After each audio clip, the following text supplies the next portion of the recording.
Hello guys, pag-usapan lang natin ang latest balita at mainit-init na balita. Sabi nga naman kasi guys, matapos umakot ng bilyon, cut then bet utangan ang cut then. Grabe nga naman kasi guys, ang mga latest na lumalabas ngayon sa Twitter. Sabi nga guys ng mga netizens at mga fans, hashtag cut then pautang. Yan kasi guys ang mga lumalabas ngayon dahil kumita nga naman kasi guys ng bilyon ang movie na Hello, Love Again. Ang sabi nga naman dito guys matapos umakot nga naman ng bilyon, cut din baka pautang nga naman, diba? Yan kasi ang sinasabi ng karamihan. Trending sa X ang cut din pautang matapos lumabas ang balitang nakabilyon na ang kabuuan kita ng pinikulang Hello, Love Again kina Catherine Bernardo at Alden Richard. Ibig sabihin pala nito guys, bet na bet talagang utangan ang cut din. Diba? Siyempre guys, lumabas kasi yan at nag-trending pa umano sa Twitter. Na ngayon guys ay X na kung tawagin, 'di ba? Kaya nga naman guys, siyempre alam naman natin guys, malaki ang naitulong ng mga cut din fans at mga netizens. Siyempre guys, sa Pilipinas, pinaka number 1 kasi ang Hello, Love Again. Ayan guys, no? Trending of you. Nandyan guys ang pautang number 2 siya. 'Di ba? Ayan guys, cut din pautang. Ayan, guys, number 2 siya, 'di ba? Sa Twitter. Ibig sabihin lang yan, guys, trending na trending ang cut din pautang na lagi nga naman, guys, nagagamit ng mga netizens at mga cut din fans ang salitang cut din pautang. Yan kasi, guys, ang lumalabas ngayon sa Twitter. Siyempre, guys, alam naman natin, may pauso ang mga netizens at mga cut din fans dahil kumita nga naman kasi ng bilyon ang movie na Hello, Love Again. Ang sabi pa nito guys, no, nitong linggo ng umaga, November 24, ipinamalita na ng mga producer ng pelikula ang magandang balita bukod sa Hello, Love Again na ang highest grossing Filipino movie of all time na saglit na naagaw ng rewind ni na Kapuso, Primetime King and Queen Dingdong Dantes at Marian Rivera sa Hello, Love, Goodbye.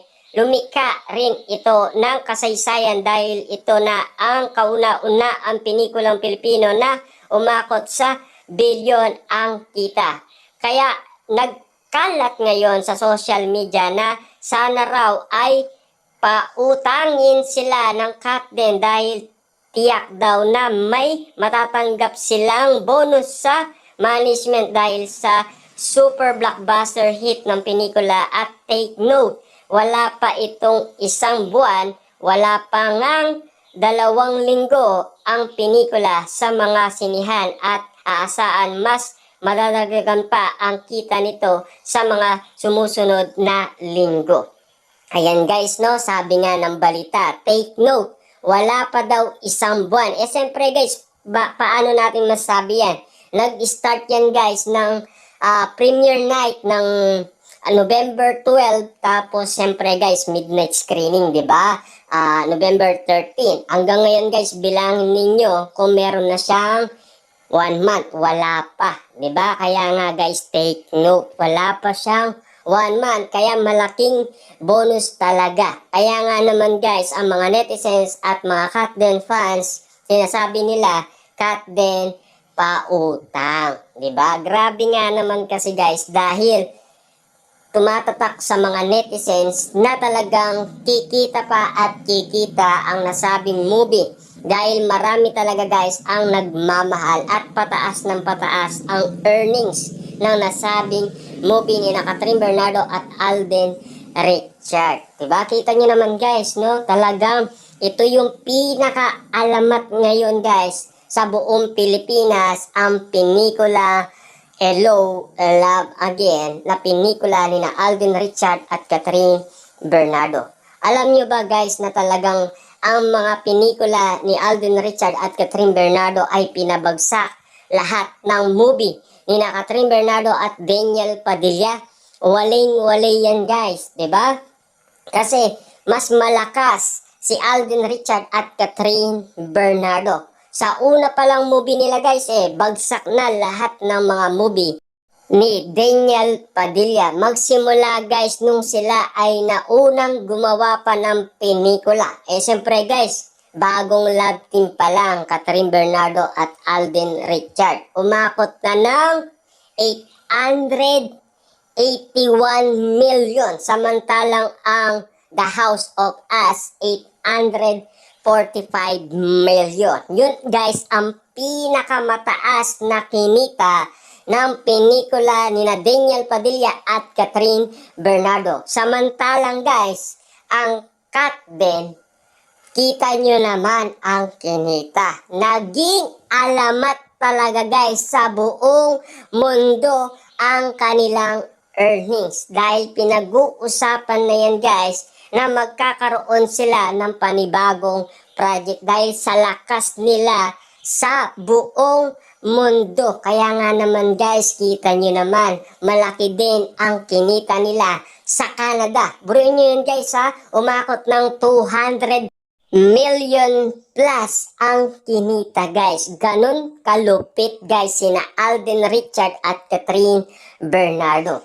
Mamaya guys, ipapakita natin kung paano natin nasabi na pinabagsak ni Alden Richard at Catherine Bernardo lahat ng mga movie ni Daniel Padilla kasama si Catherine Bernardo. Simula nung una silang gumawa ng movie guys, ang pinakamataas nila ang The House of Us. Diba? Siyempre guys, talong-talo yan sa Hello, Love, Goodbye. Papaano pa kaya guys ang pangalawang movie nila na Hello, Love, Again? Talong-talo guys, 'di ba? Waging-wagi talaga guys si Alden Richard at Catherine Bernardo pag silang dalawa ang pinag-love team talaga. Pag sila ang pinag-collaboration, talagang waging-wagi ang management ng ABS-CBN at ng GMA Network. Bawing-bawi talaga sila guys sa lahat ng ginastos nila.